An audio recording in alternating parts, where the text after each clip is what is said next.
Kapolda Bali Irjen Pol Sugeng Priyanto menyatakan dugaan kasus penyelewengan anggaran dan pemerasan yang menyeret nama Direktur Reserse Narkoba Polda Bali, Kombes Pol Franky Haryanto, bisa masuk ranah pidana.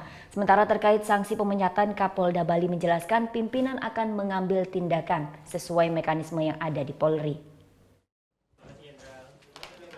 Kasus dugaan penyalahgunaan jabatan yang dilakukan di Res Narkoba Polda Bali, Kombes Pol Franky Haryanto Parapat mulai terungkap. Karopaminal Mabes Polri Brigjen Pol Anto Wahono telah menemukan cukup bukti pelanggaran terkait penyelewengan anggaran yang dilakukan di Res Narkoba Polda Bali. Sementara untuk dugaan kasus pemerasan pelaku tindak pidana narkoba sampai saat ini masih dalam proses pemeriksaan. Kapolda Bali Irjen Pol Sugeng Priyanto memastikan pemeriksaan berlangsung transparan dan tidak ada upaya untuk menutup-nutupi kepada publik. Dari dua kasus yang menjerat di Res Narkoba, Kapolda Bali menyatakan tidak menutup kemungkinan diselesaikan hingga ranah pidana.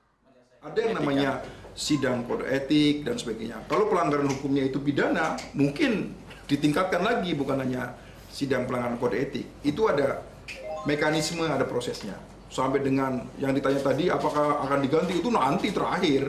Setelah semua disimpulkan, baru pimpinan akan menjatuhkan sanksi sesuai dengan aturan, sesuai dengan mekanisme yang ada di organisasi Polri. Sampai saat ini status di Res Narkoba masih terperiksa dan Kapolda Bali belum berencana menonaktifkannya. Seperti diberitakan, di Res Narkoba Polda Bali, Kombes Pol Franky Haryanto tersandung kasus dugaan pemotongan anggaran tahun 2016 dan pemerasan narkoba di bawah 0,5 gram. Muhammad Hasanuddin melaporkan untuk NET.